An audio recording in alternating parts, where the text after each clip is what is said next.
Hello everybody, today I'm going to tell you guys the differences between Doom, the Unity Edition, and the Sourceports that got released since 1997. What you're seeing before you right now are screenshots from three different mods. One is called Revenant Bus, that's the one on the top left. The bottom one is called Vietnam Doom, and the one on the top right is called Russian Overkill. And these are going to be important for our uh, later slides. You'll see why. So let's talk about the graphics first. All right, we're going to talk about the graphics. The Unity edition is limited to uh, 1080p, 60 FPS, and you know what? Even if it had 4K, it doesn't matter because you're only limited to a set amount of resolutions, and there are very few video options you can alter. You don't have much control over how the game will actually look. The Unity edition is incapable of showing 3D models. It does not have any sort of advanced lighting. Everything is pre-baked like in the original. You're mostly limited to, actually, you're entirely limited to, for that matter, the same limitations the vanilla edition had back in 1993, except they upscaled it to 1080p and added a couple of things such as um, the level intermission screens, where they made it so that it stretches properly to widescreen. They added a little bit of artwork, which was community made, mind you, not by Bethesda or Microsoft themselves, and some other things, some small tweaks, so that when you're playing the game in widescreen, it doesn't look so embarrassing like the BFG edition did. And the other things that I'd like to mention is that they made a few censorships regarding the map 31 and map 32 in Doom 2, where the Waffen SS units that you're supposed to be fighting have been changed to this cartoony a villain, I guess, that isn't real, just completely fictional, has nothing, and they tried to remove the references to Wolfenstein 3D, and all the symbols that goes with the SS are removed. The voice lines were altered as well, and even for the med kits that are supposed to be across the entire game, they got those altered to a green cross, because I guess that had something to do with copyright or whatever. The Red Cross didn't like that, but that's I guess a little more excusable, but it is still a downgrade no matter how you look at it. Now, the source ports.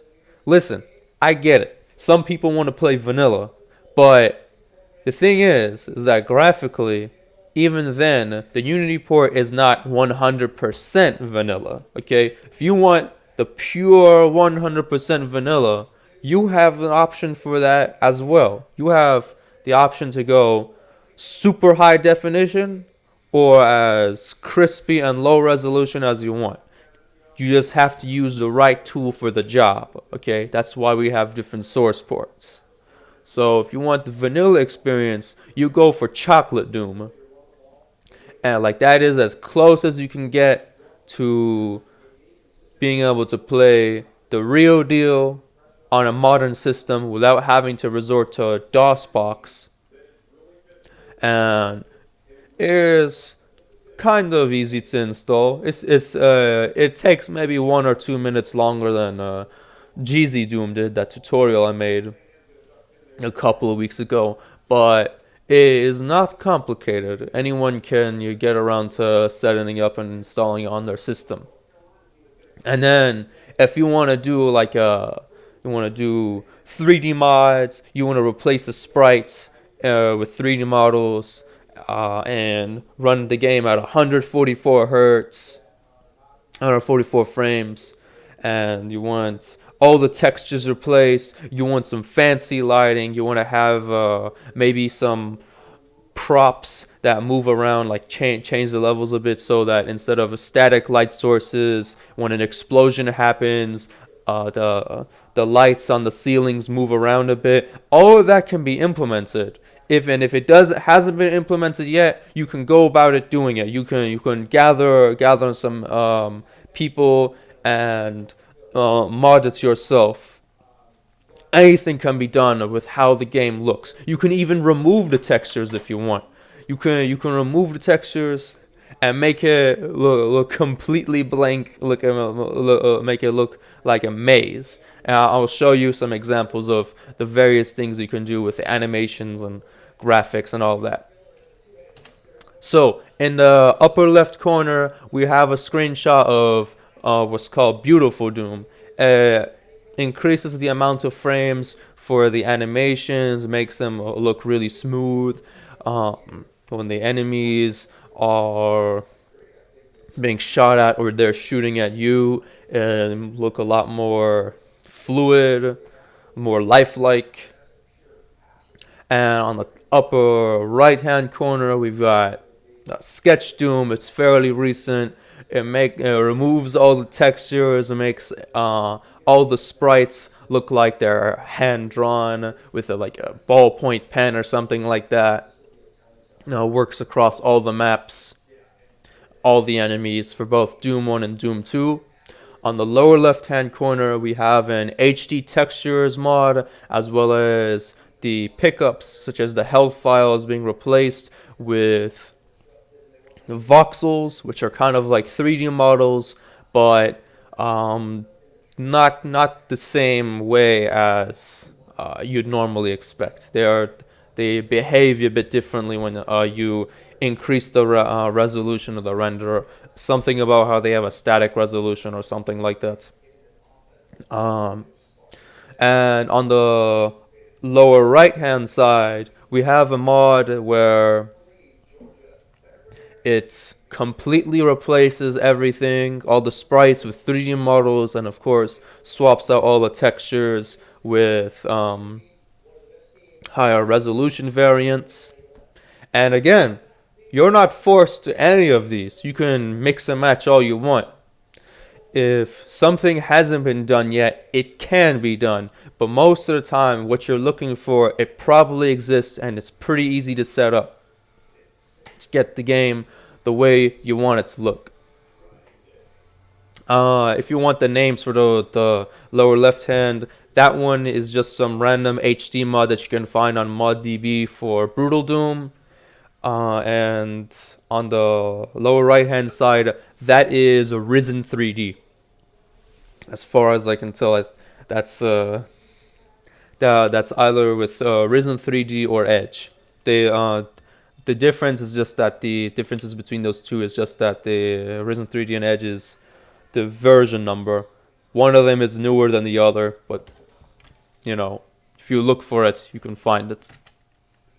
Alright, regarding the sound, so if you do not know this, the music played in Doom is not traditional music, as in it is not traditionally played music like you have in these modern games where an orchestra or whatever plays the recording, and the recording is played in the audio in the game as an MP3 file or something like that. They're supposed to be MIDI files.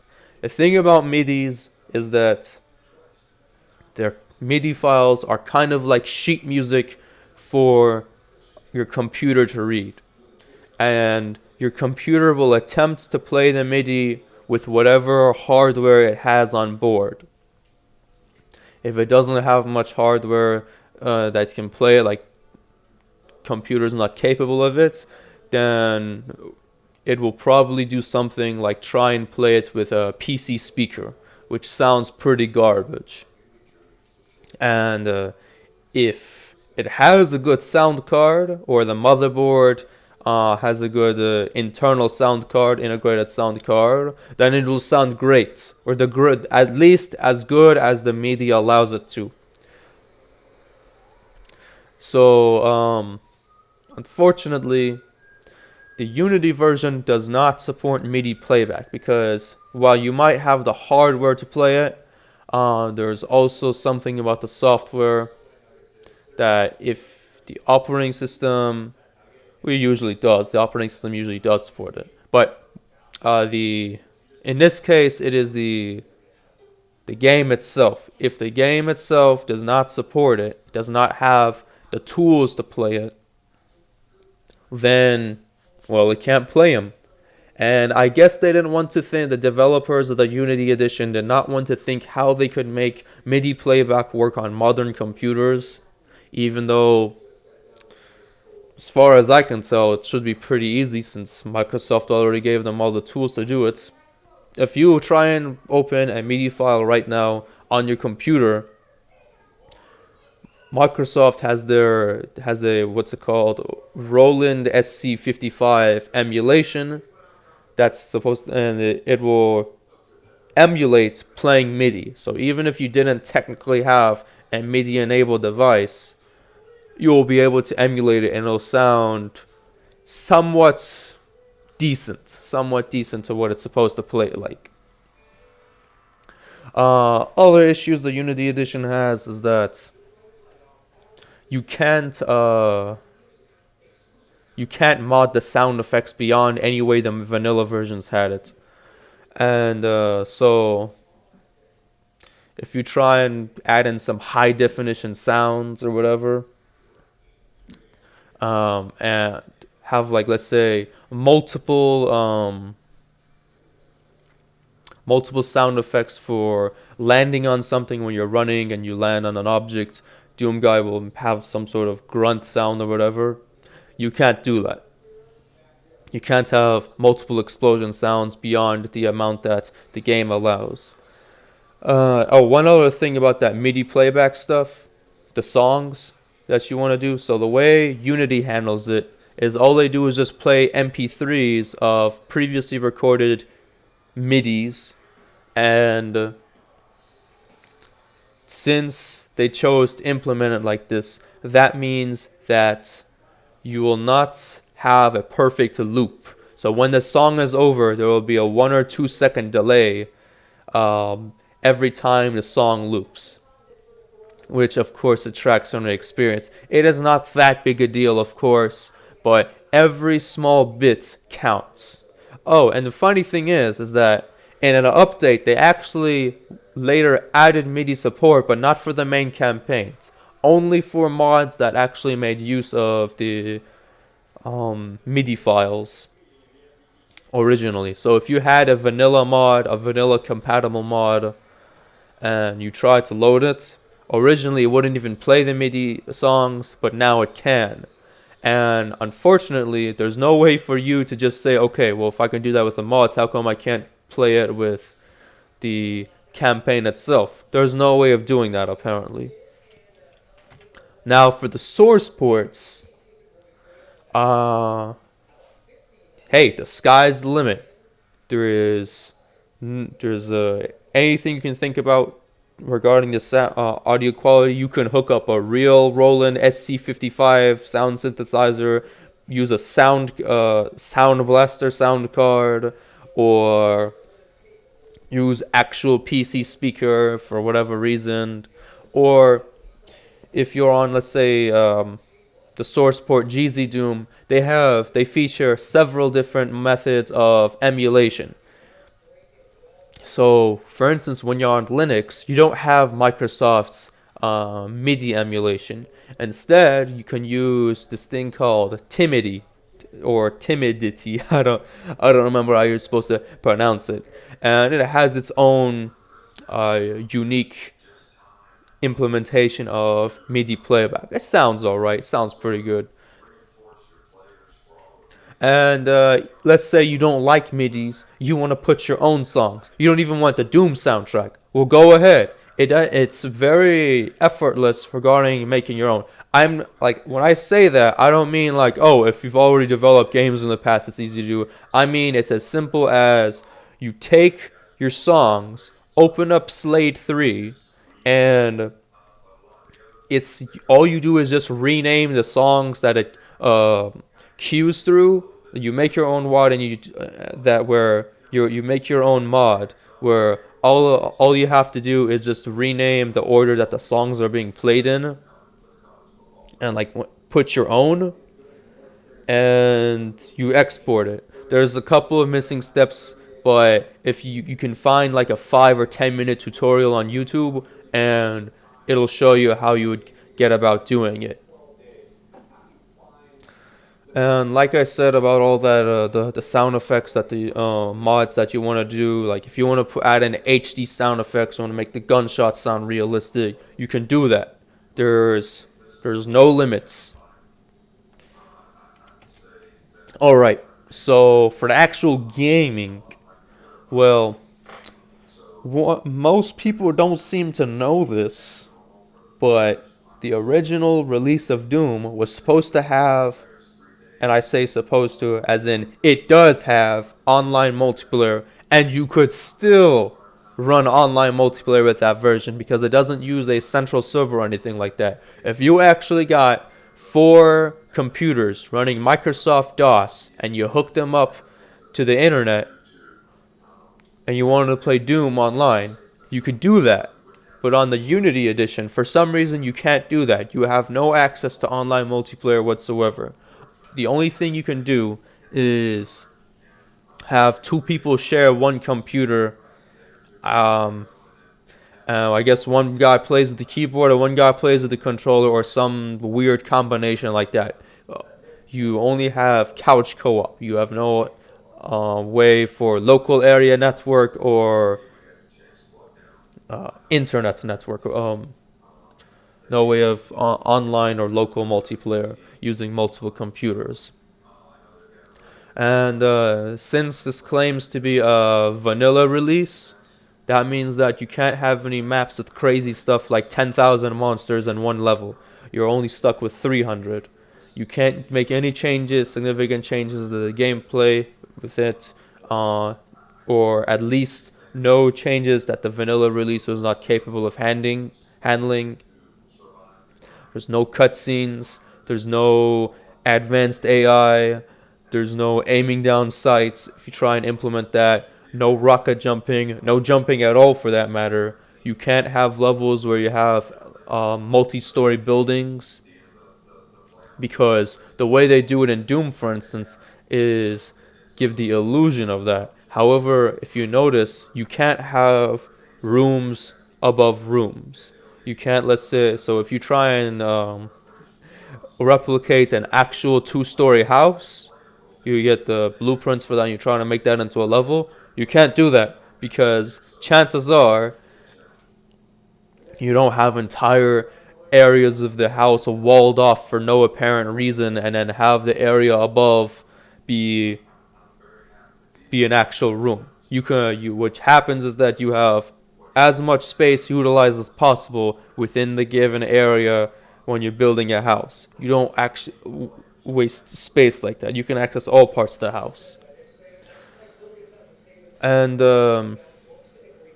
all these crazy mods that you see that have any sort of modern features, or let's say 32 versus 32 multiplayer, or enemy spawn um, in a specific manner, like I don't know, you picked up a can of soda for some reason, and that means that a bunch of imps start flying in with a helicopter and they drop down like it's Half-Life or something like that. You can't have weird scenarios like that. The closest is some simple triggerings, like you pick up the key card and a door opens. Anything that you saw in Doom 1 and Doom 2, that's pretty much it. Unless you try and you try and really hide it. So Sourceports, they have everything. all those mods that I showed you in the beginning of the slideshow, Vietnam Doom, Russian Overkill, um, and whatever that other one was, it's easily accessible. It will work. Those mods can will work with the proper source port. You want custom difficulties. You want to emulate a completely different type of game. That's possible. Look, you got on upper right. You have this mod called Total Chaos. It's using 3D models, 3D textures. Um, I mean, it doesn't even look like a Doom mod. None of these look like Doom mods except the lower left-hand corner, which even then, that's kind of a stretch too. The upper left-hand is a Sonic game, is a Sonic game made in the Doom engine. It took advantage of the fact that the Doom engine went open source, and yet it works. It plays pretty well. The lower right hand corner, you have someone's attempt at making a Donkey Kong Country game, and it apparently replicated so well that the owners of Donkey Kong had to send a cease and desist letter because it was it was emulating the game too well. It was a threat. They didn't want people making their own games that take take liberties with their IPs. They don't want that. They don't like that. And on the lower left-hand corner, you have Duke Nukem shooting aliens from the game Chex Quest, as well as monsters from the game Heretic or Hexen. I don't know. It's one of those two. And even you even have some of the dudes from Wolfenstein in there as well. That mod is called Samsara. All these things are possible. And to give you an example of this modding being carried over into multiplayer, look at this. So on the top left, we got Brutal Doom with, I don't know, I probably could be more than 10 players, or no, you could have dozens of players on that server, honestly. They are using a source port called Xandronum in order to achieve this, and Xandronum is able to have servers of up to 64 people, maybe even more. Maybe even more. I don't think there's any actual cap to how many players you can have. It's just that if you add too many, well, it wouldn't be that fun. It would probably also make the game a bit unstable. But we're not, it's possible. We're not here to argue about if it would be enjoyable or not, or whether you not or you should. But if you want to, you can. Unlimited freedom. The top left, I don't know, that's just some random death match happening, also presumably in Xandronum, or it also could be the old school multiplayer source port called Z-Daemon. On the lower left hand side, we have people experimenting with a single player mod, Gmoda, in multiplayer. They made whatever, they just spawn in a multiplayer deathmatch map, and both loaded the Gmoda mod, and they're able to start beating each other with gauntlets. And on the lower right hand side, you have basically a mod of a mod. You remember that Sonic mod that I showed you in this slide? That is a mod of that. It is still running on the Doom engine, and now we have this Sonic Mario Kart ripoff. Well, that's actually disrespectful. I should say Sonic Mario Kart Killer. Yeah, that's the real term. Real term. Where I remember there's dozens of maps, there's dozens of characters, you can load your own characters, and the process for making your own seems to be fairly simple as well, as people were just making their own left and right. Every thread that mentioned this game, every discussion forum that mentioned this game, they would come up with their own characters. Solid Snake, or Gordon Freeman, or Piccolo, or whoever they can think of. So, what I'm going to ask all these people who suggest the Unity Doom edition, which costs more than it does to obtain the Doom 1 or Doom 2 iWAD, either by obtaining a used copy of older releases of the game off of eBay or getting it off of a Steam sale from the original release, which at this point has become the Unity edition. I ask, why would you pay more for less? Why throw away so much? Why isolate yourself from this giant modding community, this giant multiplayer community, and why not be able to, why lose the ability to be creative? Why lose the ability to be creative? Why don't you want to make your own mods or make your own music pack or anything like that? So much to be obtained, and you don't want to take advantage of that. There were people I was discussing with who said, none of these things matter. None of these things matter. I just want to play the game. Well, to them I say, to them I say, you need to reevaluate your life. You need to rethink your decisions. You always got to consider the bang for the buck. How much you can make a product last, how much joy, how much utility you can bring yourself with a product, with a game, a movie, or a song, or whatever. This is economics. They teach this in economics. The utility of an item, you gotta see, is it worth it? Why not go down the path of the source ports? Why not obtain the iWads through some other means? Why limit yourself with a lackluster release? Because here's the kicker. If you want to say, you see, I want to play these on console. I want to play Doom on console. Guess what? Even if you wanted to play on console, even if you want to play on mobile, these source ports, Jeezy Doom or Z-Daemon, Chocolate Doom, these can still work on those platforms. People have tried. People have tried and succeeded. On the Xbox Series X, the Xbox One, if you have the homebrew application, you can sideload them yourself. You can sideload the source ports. If you have an Android phone, there are various free apps, but also paid apps that let you load in whatever source port you want.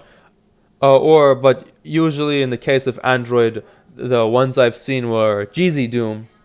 And well, I assume that if you're going to be playing on a mobile device, you're going to be making sacrifices either way. So Jeezy Doom, even if you're stuck with that, since that's the one that the free editions of the app use, they end up having most access to the most amount of mods anyways. The only catch is that you might not be able to play multiplayer with them, but I haven't seen, again, like, it's not like the Unity edition has multiplayer either. But yeah, you gotta make the right decisions. You gotta make the right choices. Can't, I'm making it sound a bit dramatic, but there is no reason to waste money on an inferior product. And no reason why you should save money by just obtaining the iWatch through either legitimate or slightly morally gray methods. Well, yeah, that's the end of this 700-year lecture. See you guys later.